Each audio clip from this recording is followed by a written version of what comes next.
Right then, so quick walk around video for a lovely Civic. This is a 1.4 SE Navi, so it means it's got the sat nav. Facelift version, as you can see here. The colour's absolutely stunning. This sporty blue metallic, it's absolutely fantastic on the car. New style front end, really sits well on the car. It's been kept in really lovely condition. Full Honda history. Front of the car, lights and lenses clear and intact with no cracks or condensation in them. Bonnet very clean. Any stone chips are very minor indeed.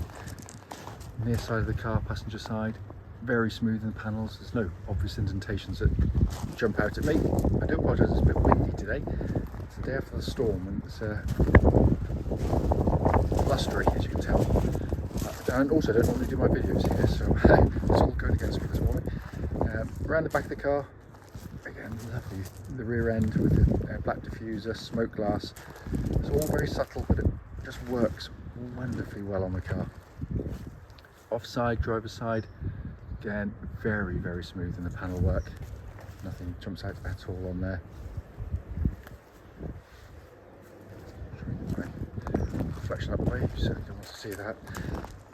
But externally, very nice indeed. Coming to the back, huge boots in the Civics, and it's been finished beautifully as always by Honda and kept very nicely.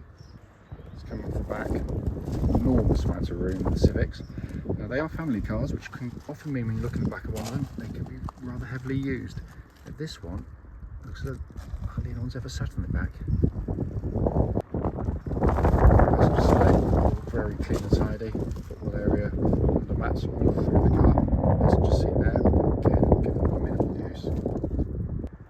Finally, on the driver's side, door card again, lovely and clean. Football area is likewise. Driver's seat for a 9-year-old car has been kept very well indeed. Inside the car now, as always, the engine's running, so the dash is illuminated. What a stunning interior this is. Sat nav, you can see, working exactly as it should. Just pop the car into reverse, you can see reverse parking camera likewise, which complements the front and rear parking sensors on this particular model. Come down the centre, just been kept absolutely beautifully. And that's the view you get as a driver. The best dashboard you can find anywhere in its class. Absolutely stunning. No warning lights on, and hopefully you can see there, 55,350 miles recorded. But it's been kept beautifully. Finally, just to show you, owner's manual pack and lock and wheel nut key, all here and present with the car. Right then, this is a quick road test video, and this is for a Honda Civic 1.4 SE Navi. The car is registered RK65MOA, and mileage at the start of the road test is 55,350 miles. Reason for this video and all the videos we do is simply to ensure that if anyone's online looking at any of the cars we're selling, they get to see the very car advertised actually in operation. And the reason we feel it's important is simple. It's because, like lots of people, we've been to see cars which have looked absolutely fine in photographs or description, but only to get there and find out when you drive it, it's got an obvious fault that immediately shows up. We also do it on these very quiet country roads in this beautiful part of Gloucestershire. This actually forms part of the road test route we take our customers on, and the theory is, of course, that it'll be what you feel yourself should be offered a test drive in the car. I do apologise, it's a lovely winter's day, but it's low sun and wet roads, so it might get a bit glary if the sun appears as it's just done. But I can't control the sun, unfortunately. So coming to the car, been beautifully looked after in every way.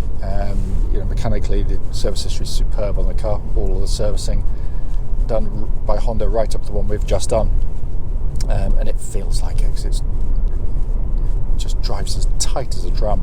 Engine starts instantly and settles to completely smooth, even idle. There are no warning lights on the dashboard at all relating to the engine or any other part of the car. Temperature gauge running at a third, which is exactly where it's meant to be on a Honda car. Without wishing to appear like a parrot, I say it in every video because it's true. Honda 4-cylinder engines are the best in the world.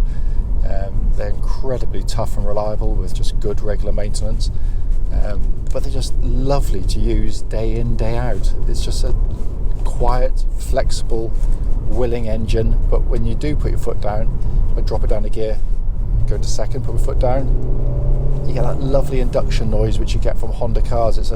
But it's got sophistication to it as well. It's not just a noise. Some engines will just blare at you, but this has soul to it, as all Hondas do. The engine then feeds them to the clutch and gearbox. Clutch on the car, absolutely perfect. Light, smooth, bike points exactly where it's meant to be. And then you're met by another fantastic Honda gearbox. Because they make such an effort with all the tactile stuff. They want the car to feel what it is, which is beautifully engineered. Far too many front-wheel drive cars, pretty much all of them now run cables from the gear lever to the gearbox underneath. So there's no kind of direct link as such. But that can also mean you end up with gearboxes which give you a kind of a horrible, light, lifeless, vague engagement. This is the polar opposite of all of that. It's kind of got a meaty quality to it. The gears, you can feel the synchromesh engaging. It's got that kind of lovely solidity to everything about it, but it's so defined, so accurate, short in throw, beautifully done, absolutely beautifully done, and that feels exactly as it would have done when it was new. Then coming on to the steering and the chassis, which has always been my favourite part of these Honda Civics, because it's just so polished, so pleasing to sit in and drive. If you just want to buy the car to get you from A to B and for no other reason, it does that brilliantly. It's smooth riding, it's quiet, it's supple, body control's brilliant. But you know, for those who still enjoy their driving and want to feel kind of connected to the car, it's absolutely fantastic. The steering has got enough weight to it to make you feel very solid and confident on the road. But when you do go through corners like the one ahead, just carry a bit more speed in than normal, turn in, minimal movement, pinpoint accurate, lovely weight, steering and chassis work in absolute harmony together, just telepathic. It's brilliantly done. Because that's the thing about these Civics, is that they've always appealed to those who do like their driving still. You know, they're not just wanting to drive the car as an appliance. There is kind of an energy and a sort of enthusiasm to the chassis, I guess. Oh, you got to go across. Okay. By the way, the chassis, absolutely no clonks, no rattles. It's, say, tight as a drum. Steering tracks absolutely dead straight. No vibrations at this speed or any speed actually up to the legal limit.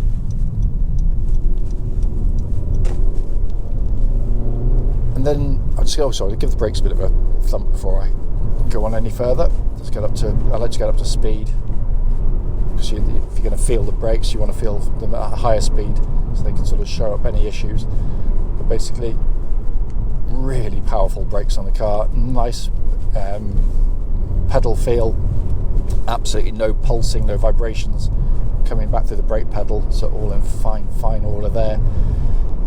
And then finally, coming inside, joy of joys. And I always say in these videos that I am fully aware that a Civic interior is kind of like a Marmite interior. It's, you know, you love it or you don't. You know, simple as that. But I do, unfortunately. Many people do as well. And what I love about it is lots of things. First of all, build quality, absolutely brilliantly put together. No squeaks, no rattles. It feels as solid as a rock in here. Lovely use of materials, textures predominantly throughout the cabin. But what I also love is the fact that although I love the styling of it, it's not just a gimmick. It's not just for show to look wacky and interesting, as you know, some manufacturers do that, but then you're sort of left scratching your head out to turn the wipers on. This is for function over everything, and it works superbly. The most conventional part is this centre part, you know, which you'll get very similar layouts in lots of cars. Sat nav, simple, easy to use, working perfectly. Down below that, you've got a climate control panel, which gives you dual zones. You can have different temperatures side to side if you so wish. That also, by the way, pumps out absolutely ice cold air. We checked it in a nice warm workshop earlier, so it all functioning exactly as it should. Worth pointing out that all of the switchgear, every button you press has a beautiful high quality damped feel to it. Again, this is proper engineering, but my favourite part by a country mile is this directly in front 2-tier design. It's genius. They have never bettered it because it works so well. The upper deck is the information you're going to look at on a more regular basis. You've got an information pod up there, up high. So if I change things like sort of radio or let's say fan speed here, I get a small display down here, which is behind me stationary, but a much bigger one momentarily appears on the screen up there. So again, your eyes are off the road for less time than it needs to be. But the one that everyone looks at is speed, directly in front of me, clear, white on black, perfect. It basically means I can keep my eyes on the road, look at pedestrians, cyclists, cars, horses, whatever happens to be. But at the corner of my eye, I can clearly see the speed I'm going at. There's no kind of looking down at all. It's simply brilliant. Down below that, in the more conventional way, you've got big rev counter flanked either side by the temperature and fuel gauges, and all just very neatly displayed. Lovely kind of colour and graphics that they use. And finally, you've got this lovely sort of chunky leather-bound sporty steering wheel, but it's been kept beautifully in here. Driving the car, cannot fault it at all. It drives absolutely beautifully, and a timely reminder of why these are expensive for what they are. There's a very good reason why, because they're better than their competitors by country mile in terms of the real world of owning a car.